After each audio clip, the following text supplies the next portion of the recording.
Eu vou estar lendo Marcos capítulo 5. Os irmãos acompanhem a leitura. Eu vou ler 3 versículos aqui no capítulo 5. E passando Jesus outra vez num barco para o outro lado, ajuntou-se a ele uma grande multidão, e ele estava junto do mar. E eis que chegou um dos principais da sinagoga, por nome Jairo, e vendo-o, prostou-se aos seus pés, e rogava-lhe muito, dizendo: minha filha está moribunda, rogo-te que venhas e lhe impõe as mãos, para que sares e viva. Ainda no capítulo 5, versículo 34. E ele lhe disse: filha, a tua fé te salvou, vai em paz e ser curada deste teu mal. Pode sentar, igreja. Palavra muito conhecida, no mínimo cada um dos irmãos já viram 20 vezes pregação desta palavra. Nós queremos ser rápido nessa palavra. Estamos numa campanha do Deus do impossível. E quando falamos em Deus do impossível, não é aquilo que você tem uma dor de cabeça, uma dor de dente, e você vai ali na Droga Fruit e compra um remédio, toma e fica curado, não. Nós queremos ver Deus agir na sua vida naquilo que realmente é impossível. Quando o médico fala: olha, não tem jeito, o seu Deus diz para mim: tudo posso. Tudo posso naquele que me fortalece. Quando você olha uma situação e não vê uma saída, eu quero falar para você: Deus tudo pode. Se você está desempregado e não está vendo saída, Deus lhe abre uma porta. Então nós estamos nessa campanha para Deus agir no impossível. Agora, para isso, é preciso que tenhamos um compromisso com Deus. Tenhamos uma vida com Deus. Eu quero que esta campanha venha mudar a minha e a sua vida cada dia mais. O motivo dessa campanha é para nós terminarmos o ano bem e começarmos 2013 melhor. Nós temos aqui a história de um homem que vem ter um encontro com Jesus. O nome desse homem é Jairo. Esse homem não era um homem comum, era um homem influente entre os judeus, era um homem responsável por uma sinagoga, conhecido, intelectual, falando no linguajar popular, no meio humano, era um homem importante e poderoso. Jairo era um homem que construía sinagogas. Sinagoga era um local de oração, uma sala de oração como essa. E Jairo estava na sinagoga. A palavra sinagoga no grego é ajuntamento de povo, de povos, de pessoas. Jairo estava na sinagoga, a sua filha estava doente, ele estava no meio dos religiosos. Porém, se a sinagoga no grego era casa de ajuntamento de povos e pessoas, Jairo estava na sinagoga e o povo que precisava estar na sinagoga estava seguindo o homem. E esse homem era Jesus. A multidão que podia estar dentro da casa de oração estava seguindo Jesus. E Jairo naquela casa de oração, onde os religiosos se encontravam. Porque há uma diferença daqueles que servem a Deus e para os religiosos. A igreja está cheia de religiosos. Infelizmente a igreja está cheia de religiosos. Mas poucos têm compromisso com Deus e Deus só tem compromisso com quem tem compromisso com Ele. E Jairo viu que ele estava no meio dos religiosos e o povo que era para estar dentro daquela sinagoga acompanhava Jesus. Então ele, aflito porque sua filha estava doente, ele larga tudo aquilo e tem mais.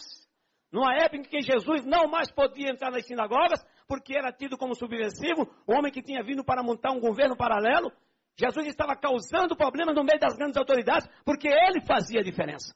Então ele estava passando, e Jairo larga tudo aquilo em meio a toda aquela situação. Ele sabia, se ele acompanhasse Jesus, também seria discriminado. E Jairo passa por cima de tudo aquilo, e a Bíblia fala que ele, chegando, ele se curva, ele se prostra diante de Jesus. Primeira coisa que você tem que fazer, porque eu e você não somos nada. Sem Jesus você não é ninguém. Não ache você que você pode trabalhar na Câmara dos Deputados, ser deputado, ser senador, você pode ser o que for, sem Jesus não é nada. Porque é o Deus que dá, Ele tira. E a Bíblia fala que aquele que se orgulha, Deus abate, mas o que se humilha, Deus exalta.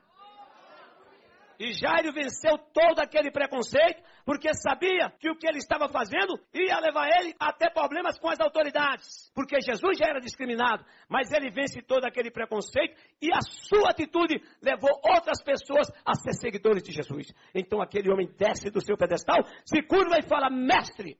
E a Bíblia fala que ele implora, ele suplica: a minha filha está doente, eu preciso de um milagre do Senhor. Aleluia. Esta noite eu sei que muitos aqui precisam de um milagre de Deus. Mas Ele quer que você suplique, implore, porque Ele é Deus. Peça por fé. Mediante aquela situação, Jesus, sabendo quem era Jairo, não tinha como ele não atender. Eu vou até a tua casa. E vai. E você sabe a história, que quando ele vai caminhando, vem agora uma mulher que há 12 anos está doente, enferma. Uma grande multidão vai acompanhando Jesus. Segundo o historiador José, essa mulher, ela foi acometida nessa enfermidade, tinha 14 anos, ela tinha aproximadamente 26 anos, quando ela se encontra com Jesus. Era uma mulher de posse. Segundo Lucas, essa mulher já tinha gasto todos os seus bens procurando curas, como tem muitas pessoas aí. Como tem pessoas de posse que estão aí desenganadas dos médicos, gastando tudo que tem e não está vendo solução. A medicina desenganou, mas há um Deus nos céus que tudo pode. Eu tenho falado aqui que tem pessoas que dizem que não acreditam em Deus, se diz ateu. Eu digo que não existe ateu, existe à toa. Mas esse que se diz ateu, quando ele está enfermo, fala, meu Deus, para que clamar a Deus só na hora da dificuldade? Que tal agora? Clamar para um Deus que tudo pode, que quer te abençoar. Aleluias! Jesus vai seguindo a casa de Jairo e uma mulher que há tantos anos vem debilitada, sofrendo. Uma mulher que era discriminada, não podia viver no meio da sociedade porque a lei levítica lhe proibia isso. Não podia casar, não podia ter amigo, era desprezada. Vivia isolada de tudo e de todos. Tinha gasto tudo e sabia que a sua única esperança estava no nome de um Jesus que vinha fazendo revolução na cidade e mexendo com tudo e com todos. E se ele estava mexendo é porque esse Jesus é importante. Ele pode e ele tem poder. E agora? O que fazer para chegar até Jesus se 2 ou 3 mil pessoas estão cercando ele? Eu não posso me aproximar das pessoas, porque se eu me aproximar, cerimonialmente as pessoas estarão imundas. Não posso tocar em Jesus, porque se eu tocar, ele também vai ser imundo. Eu estou numa situação difícil, mas eu tenho que passar por cima de tudo isso. Eu preciso de Jesus. Aleluia! Pense uma mulher que já não tinha mais força para caminhar. Eu vou ser rápido porque o relógio não espera, você sabe da história. Mas eu estou fazendo uma recapitulação para que depois possa orar por você. Aquela mulher tem que vencer toda aquela multidão e ela vem por trás com medo de ser vista por alguém. Só que em meio a toda aquela dificuldade, ela vem já se arrastando. Ela não queria, ela apenas queria tocar. Só tocar. Toque. Tem muitas pessoas que dizem eu tenho Jesus, eu tenho um Deus, mas poucas têm a transformação. Quando você toca por fé, há uma transformação. E aquela mulher chegou no meio daquela multidão, vencendo todas aquelas barreiras. Jesus vai caminhando, imagine você, as pessoas oprimindo, sacode Jesus daqui, sacode Jesus de lá. E quando ela toca só nas vestes dele, Jesus para. É como que uma corrente elétrica sai de Jesus e passa para ela. Oh, aleluia. Jesus agora para. E faz uma pergunta porque ele queria que aquela mulher desse o testemunho da sua vida. Ele queria que ela contasse àquela multidão tudo o que ela passou, onde ela chegou e o que ela recebeu. Jesus para e faz uma pergunta: quem foi que me tocou no meio dessas multidões? Como é, mestre? São dezenas de pessoas que te oprimem, te empurram, e o Senhor pergunta: quem te tocou? Sim, alguém me tocou. Eu quero falar para vocês que no meio de vocês alguém me tocou diferente, porque quando alguém me toca diferente, eu sinto e eu respondo. Aleluia! Quando alguém toca diferente em Jesus, ele não suporta e ele atende. Aleluias! Cheio de poder, cheio da unção, uma descarga elétrica de Deus saiu de Jesus para aquela mulher. E quando ela tocou, imediatamente ela foi curada. Aleluias! Ele sabia que uma mulher tinha lhe tocado. Quem me tocou? A Bíblia fala que aquela mulher, sabendo que quando ela tocou foi curada, ela não resistiu.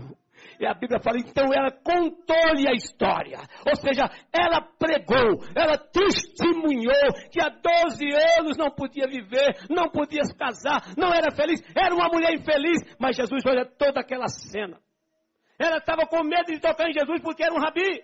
Ela não podia tocar, porque sabia se tocasse, Jesus estaria, segundo a lei, imundo. Mas ela passou por cima de tudo, porque Jesus Cristo veio para abolir toda essa baboseira.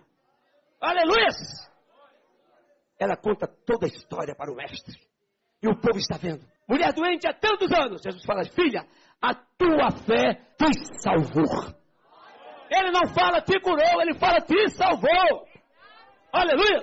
Agora vais e ser curada do teu mal. Não era só a doença, não, era uma série de coisas, a discriminação da sociedade, uma mulher que não tinha paz, não tinha alegria, enfim, era uma mulher que estava isolada do mundo. Agora volta para a sociedade, volta a ser feliz e segue ao teu Deus.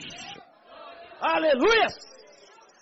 Você se lembra para onde Jesus Cristo estava indo? Quando ele parou para atender aquela mulher? Para a casa do Jairo, o homem da sinagoga, um homem importante. Jairo continua parado, esperando. Isso é que é fé.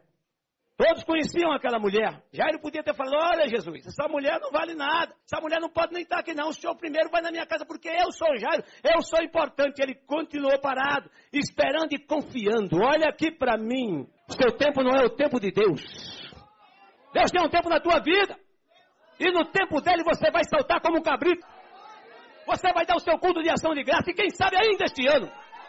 Tome posse, aleluias. Aleluias. Jesus agora dá continuidade, quando ele vai saindo, chega, eu digo que é os acusadores de Jó. Aqueles que só vêm para trazer notícia ruim. Ei, seu Jário, o senhor ficou aí, olha. Foi dar atenção a esse Jesus, que foi atender essa mulher. Sabe o que aconteceu enquanto ele estava aqui perdendo tempo? Tua filha morreu, agora acabou. Esses são aqueles que trazem palavras para desanimar você, para tirar a fé naquilo que Deus te prometeu. Nenhuma palavra maligna pode destruir tua fé com Deus. Quem te prometeu é fiel para cumprir. Aleluia! Você tem que crer. Você tem que crer no impossível. Deus não é o homem. Não, ele é diferente, ele é Deus. Não é Baal, não é Buda, não é Maomé, é Deus. E quando ele fala, ele se cumpre. Jesus escuta tudo aquilo. Vê toda aquela cena, aquelas palavras que veio para entristecer a Jairo. Jairo continua em silêncio. Fé. A palavra final tem que ser de Jesus. Até agora ele não falou nada. Só falou vocês. Eu quero ouvir da boca dele. É ele que vai lá em casa. E o Senhor vira-se para Jairo e fala: homem, não temas, crê somente. Aleluia! Para os homens a única coisa que não tem jeito é para a morte. A filha de Jairo que estava enferma, morreu. Acabou para o homem. Mas Jesus vai. O dono da vida vai em direção à morte. E quando o dono da vida chega, a morte tem que sair. Aleluias! É interessante que quando Jesus Cristo vai ressuscitar uma pessoa, ele chama pelo nome. Sabe por quê? Porque ele tem tanto poder. Quando ele chamou Lázaro, chamou pelo nome. Porque se ele não chama pelo nome, outros mortos ressuscitariam. Então ele chama especificamente: Lázaro, vem para fora. Ele tem que chamar pelo nome, de tanto poder que ele tem. Aleluias! Chega na casa de Jairo, está lá aquela multidão chorando, se lamentando. E aí ele para testar a fé dos crentes. Como é que está a tua fé com Deus? Por que vocês estão chorando? Fala Jesus. Essa menina está dormindo. Para ele, um sono, uma morte, não faz diferença. E aí pronto, aí que riram dele mesmo. Jesus, sabendo a situação daquele povo, preste atenção que isso é muito importante. Ele escolhe 3 dos seus discípulos, o pai e a mãe da menina. Com quem você está andando para fazer a obra? É pessoas que têm vida com Deus? É pessoas que têm chamada para o ministério? Ou é pessoas que vai para observar, para depois falar do que aconteceu? Ore, peça direção a Deus, orientação a Deus. Qual a pessoa que você precisa para estar contigo? Tudo tem que ser feito em oração, porque o próprio Jesus deu um exemplo. Ele chama 3 dos seus discípulos, aqueles homens de confiança. Entra naquele quarto, onde aquela menina está, ele coloca aqueles choradores para fora, aqueles que estão chorando, se lamentando, saiam todos. Quem esperava um milagre como esse? Jesus, ele brada. Entra naquele quarto e chama pelo nome da menina. E imediatamente aquela moça que tinha 12 anos, ela ressuscita. Há quantos anos você está esperando uma bênção de Deus? Quando Jesus ressuscitou, Talita, as pessoas falaram: olha, porque o próprio Jesus falou, ela dorme. Falou: então se ela dorme, ele acordou ele do sono. Ficou isso na mente de algumas pessoas. Só que com Lázaro, para ele dar um exemplo, Lázaro estava morto e já sepultado há 4 dias. Aleluia. Quando os homens achavam que quando a pessoa morria e o espírito ficava rondando o corpo durante 3 dias, só saía depois do 4º dia. Então Jesus deixou até o corpo chegar no estado de decomposição. Foi que ele foi lá.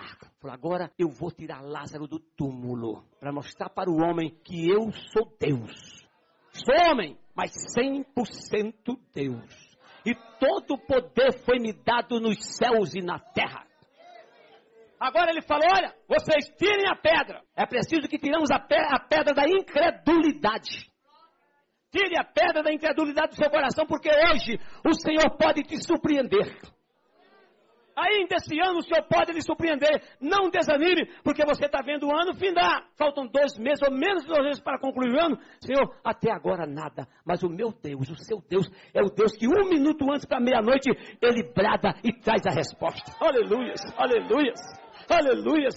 O relógio de Deus é diferente do relógio do homem. Eu quero falar para você, para concluir essa palavra. Deus muda leis para abençoar um servo dele. Por amor a você que é fiel, ele muda situações para abençoar a sua vida. E quando ele abençoar a sua vida, e ele vai abençoar, você vai ter para você e para dividir com quem não tem. Aleluias. Jesus ressuscita a filha de Jairo, ressuscita Lázaro.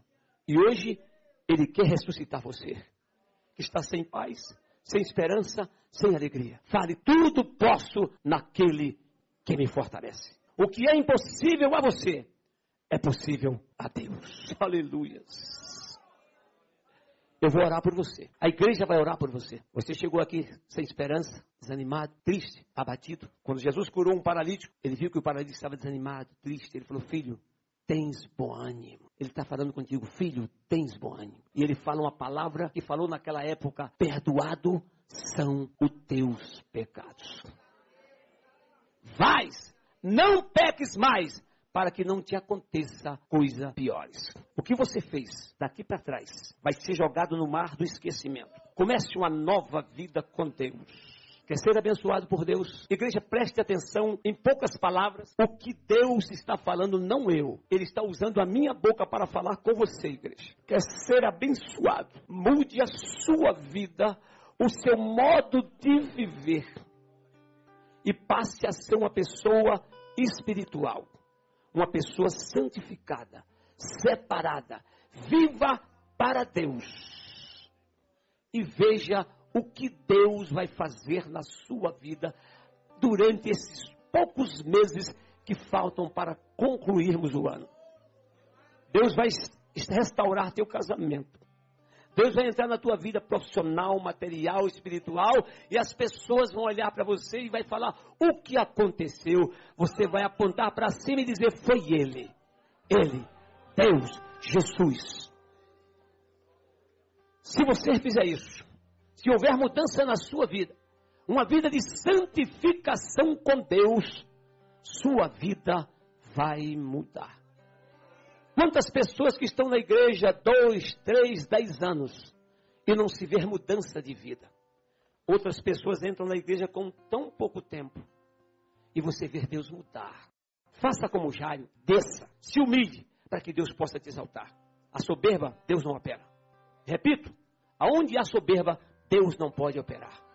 Eu e você temos que ter a humildade vinda de Deus. Aprenda com Jesus. Sede manso e humilde de coração. Aleluia. Eu quero orar por você.